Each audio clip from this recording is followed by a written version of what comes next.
Hi guys, nandito po tayo niyan sa San Felipe Church, simbang gabi po. Ayan, maligayang Pasko po sa ating lahat. Ilang araw na lang, 4 days na lang po. Kaya naman, samantalahin natin ang simbang gabi. Ayan, dahil hindi pa po nagsisimula ang misa, kung kaya naman nakapag-capture tayo dito sa labas. Ayan, at napakaganda nga po ng Christmas tree dahil against the moon. Ayan, may moon po siya sa tapat ng star. Ayan, kung mapapansin nyo, napakaganda guys. Ayan, makikita nyo ang moon.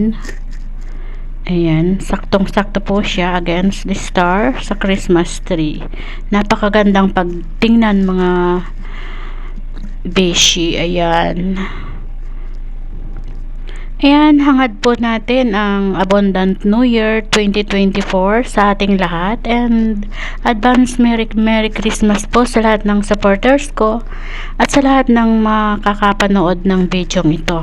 At syempre po sa pamilya ko, ayan. Merry Christmas and have an abundant New Year 2024. I mean 2024. Ayan. Ayan, again, ito po ang San Felipe Church dito sa Manila.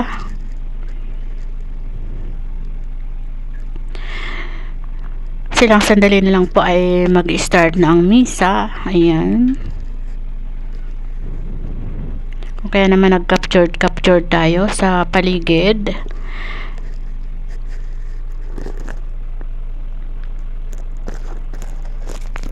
Ayan, napakaganda ng paligid guys kasi maliwanag siya. May mga Christmas light. At yan nga po ang Christmas tree malaki na napakagandang tingnan dahil nga po may buwan siya. Ayan, maraming salamat po ulit sa patuloy na pagsuporta sa mga content ko dito sa vlogging channel natin, vlogging page and vlogging Facebook account. Ganoon na rin po sa YouTube channel ko. Maraming salamat po sa inyong lahat. At ito nga po, nakunan din natin ang bilhin sa labas ng San Felipe Church. Dito po yan sa Manila. Ayan, dahil malapit na pong mag-umpisa ang misa, kung kaya naman papasok na po tayo niyan sa loob. Again, maraming salamat po sa lahat ng sumusubaybay sa page ko, sa Facebook, and sa YouTube channel. May God bless us all.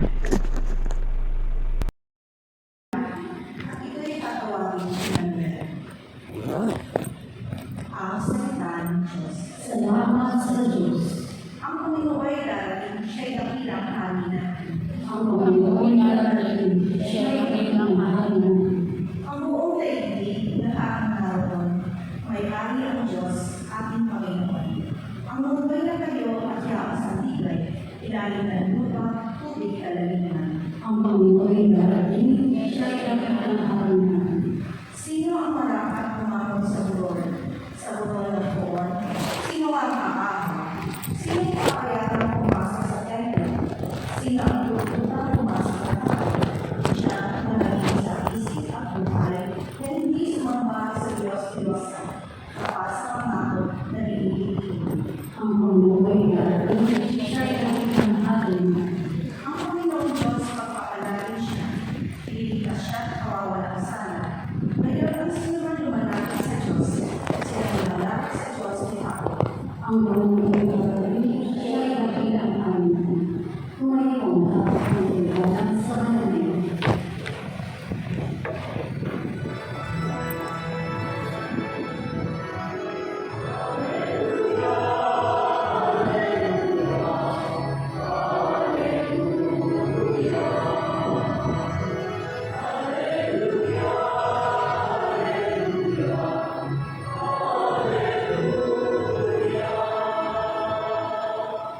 Halina, susi gabi, binubuksan mo ang langit upang kami ay masigit.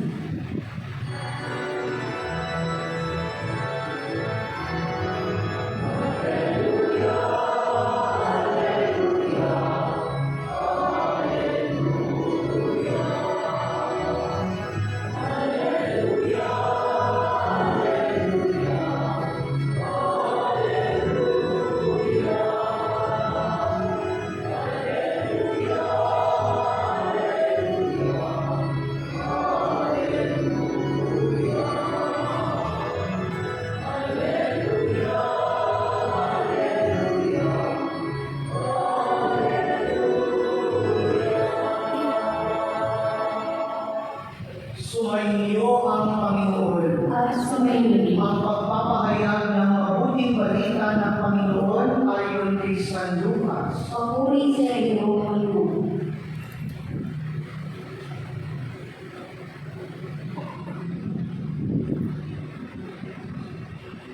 Nang ika-anim na buwan na ng pagdadalang tao ni Elizabeth, ang anghel Gabriel ay sinugo ng Diyos sa Nazareth, Galilea, sa isang dalaga na mamalay Maria.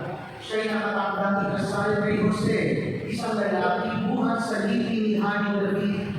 Paglapit ng anghel sa kinaroroonan ng dalaga, hinati niya ito, "Matuwa ka, ikaw ay nagdudulog sa Diyos." Wika niya, "Sumasa iyo ang Panginoon." Nagulumihan si Maria sa kayong pangungusap at inisip niya mabuti kung ano ang kahulugan niyon. Kaya sinabi sa kanya ng anghel, "Huwag kang matakot, Maria, sapagkat tinatulugan ka ng Diyos. Makinig ka, ikaw ay maglilihi at mamamanak ng isang lalaki at siya'y tatawagin kong Jesus. Magiging dakila siya at tatawagin anak ng kataas-taasan. Ibibigay sa kanya ng Panginoong Diyos ang trono ng kanyang amang si David. Maghahari siya sa angkan ni Jacob magpakailanman at ang kanyang panghahari ay walang hanggan." "Paano mangyayari ito? Gayong ako'y dalaga?" tanong ni Maria. Sumagot ang anghel, "Bababa sa iyo ang Espiritu Santo at lililiman ka ng kapangyarihan ng kataas-taasan, kaya't banal ang ipamamanak mo at tatawaging anak ng Diyos. Natatandaan mo ang iyong kamag-anak na si Elizabeth. Alam ng lahat na siya ay baog, ngunit naging siya sa kabila ng kanyang katandaan. At ngayon ika-anim na buwan na ng kanyang pagdadalang tao, sapagkat walang hindi mapangyayari ang Diyos." Sumagot si Maria, "Ako'y alipin ng Panginoon, mangyari sa akin ang iyong sinabi." At lumisan siya ng anghel. Ang mabuting balita ng Panginoon. Pinupuri ka namin, Panginoong Jesucristo. Magandang gabi po sa inyong lahat. Pakibati ang inyong katabi ng Udibig. Mga minamahal ko kapatid, tayo ay nasa ika-5 araw na ng simbang gabi. Nangangalahati na tayo sa ating misa nobenaryo bilang paghahanda sa Kapaskuhan. At sa ilang araw ng ating magsisimbang gabi, iba't ibang tauhan sa Ebanghelyo ang ibinabatid sa atin upang tayo ay matuto maghanda sa pagdating ng Panginoon. Sa unang 2 araw ng simbang gabi, ang karakter na isinalaysay sa atin ay ang katauhan ni Juan Bautista. Sa ikatlong araw ng ating pagsisimbang gabi, ating namang narinig ang katauhan ni Jose. At kagabi, narinig naman natin ang kwento ng pag-anunsyo ng pagdadalang tao ni Elizabeth sa katauhan ni Zacarias. At ngayon, nasa kalagitnaan na tayo ng pagsisimbang gabi at ang misang ito ay tinagulian ng Misa Aurea. Ginito ang misa dahil ginugunita natin ang paglilihi ng ating ika-5 karakter sa simbang gabi, si Maria. Ang paglilihi kay Jesus, ang katuparan ng pangako ng Diyos. Si Maria ngayon, ang ating modelo kung paano ba tayo maghahanda sa pagdating ng Panginoon. Dahil she is the most prepared to receive Jesus. She is the most beautiful in the eyes of God. Kaya nga, gusto ko sabihin niyo lahat bilang parangal sa mahal na ina, Ave Maria. Ulitin nga ninyo, Ave Maria. Dahil pupulutin natin yung salitang Ave, A-V-E, bilang ating pagninilay at hamon kung paano ba tayo maghahanda katulad ni Maria sa pagdating ng Panginoon. Ang unang letra sa salitang Ave ay letter A.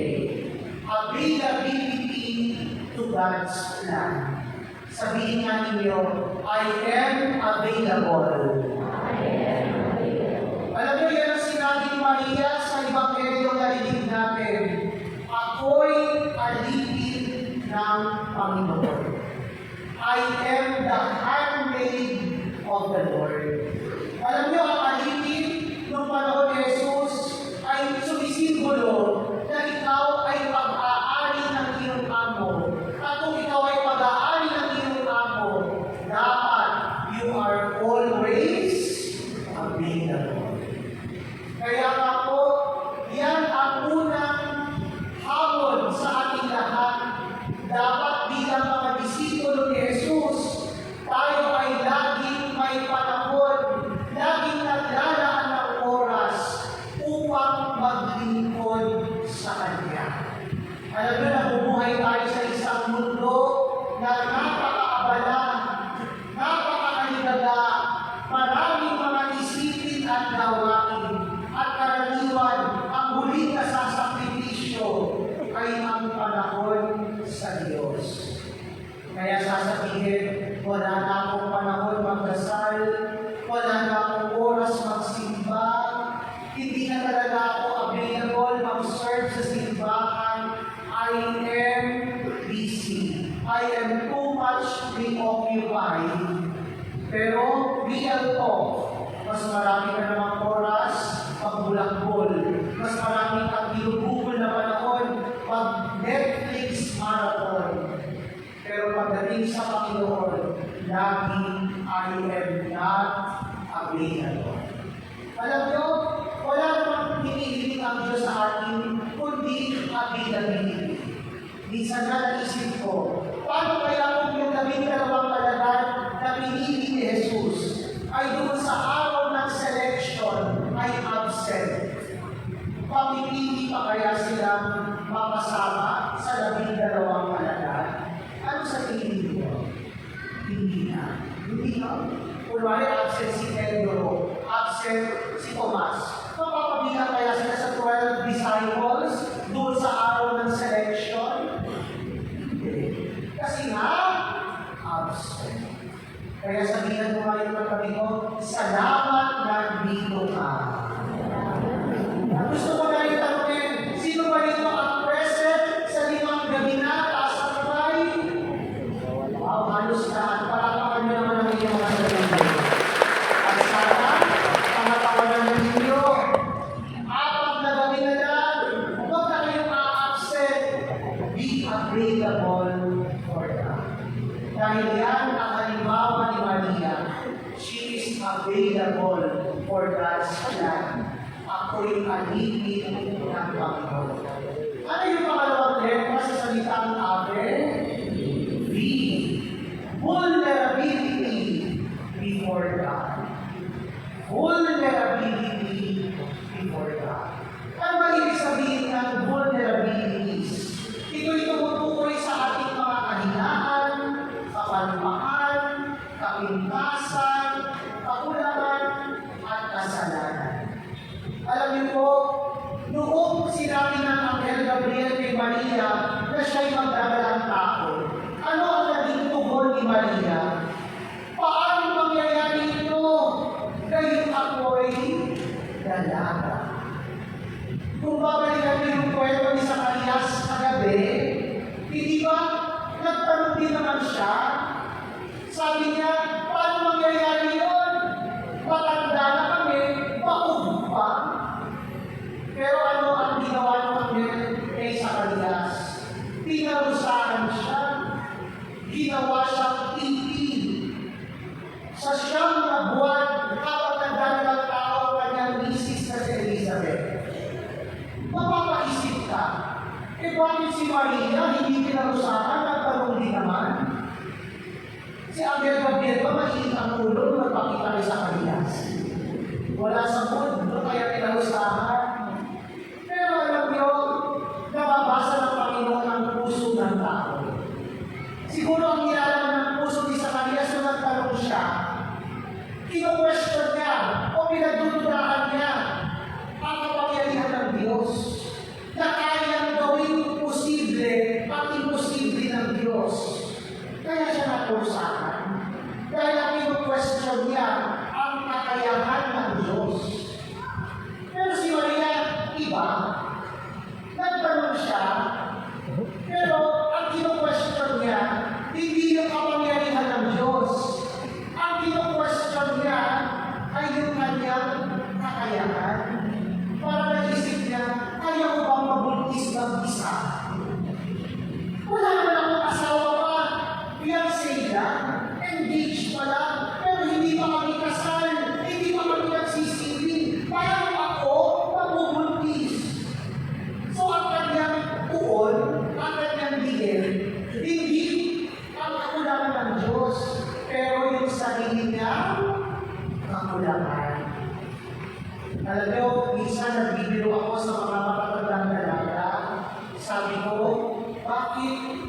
hindi pa kayo nagpapakasal. Ano yung karaniwang sagot nila sa akin? Father, paano magpapakasal? Hindi wala ka akong boyfriend. Oo nga naman. Pasal agad wala pa mang na-apply. No? Siguro ba nila naramdaman ni Maria? Yung kakulangan niya. At alam niyo po, yan yung pangalawang pinumodelo na sa atin. Bilang mga disipulo ng Panginoon, ilahat mo sa Diyos yung kakulangan mo. Ilahat mo sa Diyos yung kapigpasan at mga kasalanan mo. At alam niyo, pag nakita ng Diyos yung kapakumbabaan niyo, katulad ni Maria, susurpresahin niya kayo. Gagawin niyang posible ang imposible. Alam niyo, bilang isang pare, hanggang ngayon, 14 na taon na, nagtatanong pa rin ako, bakit sa dinami-rami ng kabataan, ako yung tinawag at pinili ng Diyos para maging pare. Alam niyo, pumasok ako high school pala, 12 kami. At sa 12 graduate, kasi mula pa